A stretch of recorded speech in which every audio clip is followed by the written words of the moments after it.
First of all, there's the biological level. Nobody's ever, in my training, in all my medical practice, say being qualified for more than 30 years, nobody has ever told me that it was wrong to use pronouns according to biological sex. This is just the way we use them, and it seems normal, it seems natural, it seems important.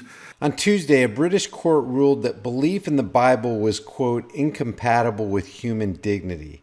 That statement came in a case involving Dr. David McCareth, a devout Christian who has worked as an emergency room doctor for the National Health Service for 26 years. He said he was fired from his job because he refused to call a biological man a woman. To do that, that's biological. We don't, when a child's born, say, oh, well, it's got male genitalia, but we don't know what sex it is yet.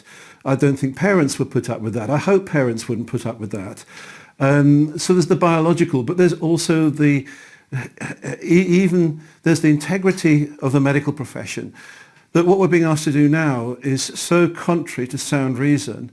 I really do believe that a profession such as the medical profession, which depends upon its intellectual integrity, its academic rigor, cannot maintain that once it starts to embrace arguments which are contrary to reason, contrary to even the basic principles of logic. The court's ruling stated, belief in Genesis 1:27, lack of belief in transgenderism, and conscientious objection to transgenderism, in our judgment, are incompatible with human dignity and conflict with the fundamental rights of others, specifically here, transgender individuals. The court also added, insofar as those beliefs form part of his wider faith also does not satisfy the requirement of being worthy of respect in a democratic society, not incompatible with human dignity, and not in conflict with the fundamental rights of others.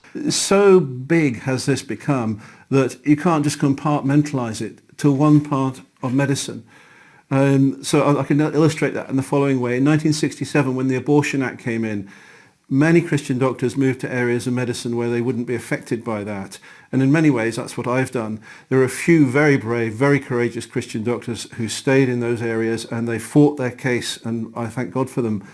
But in this situation, there will be nowhere in any branch of medicine for doctors or nurses or anybody else, nowhere in any branch of medicine, and that's just medicine, not the other professions, where you can run from this. The Telegraph reported that McCareth said he was removed from his job with the Department of Work and Pensions in late June 2018 after his boss, quote, interrogated him about his personal religious convictions.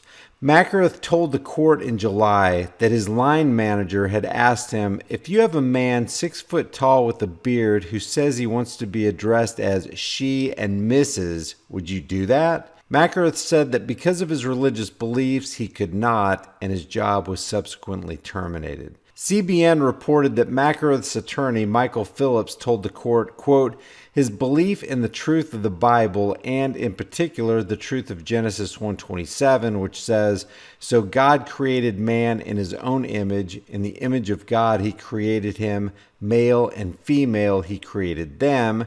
It follows that every person is created by God as either male or female.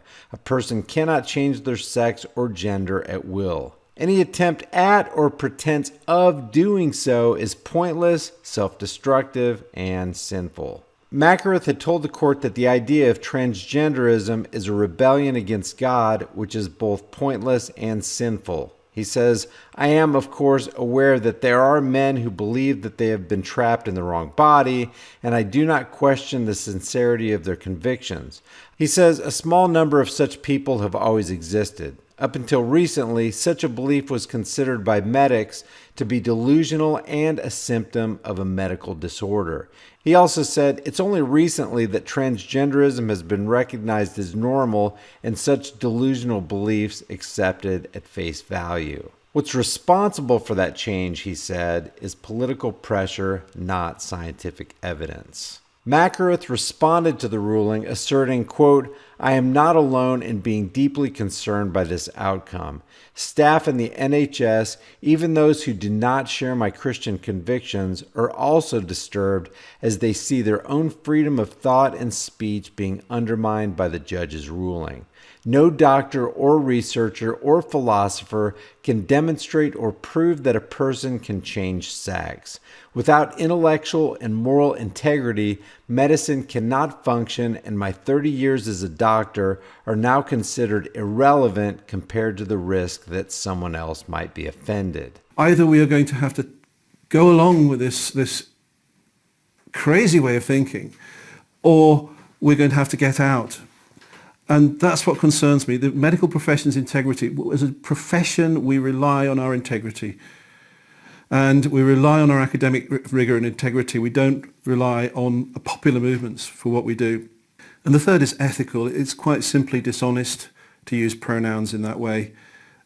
There's no other way of saying it. And as a Christian, it really matters whether we use language in an honest or a dishonest way. As a Christian in good conscience, I cannot do that because, quite simply, quite frankly, it's a lie.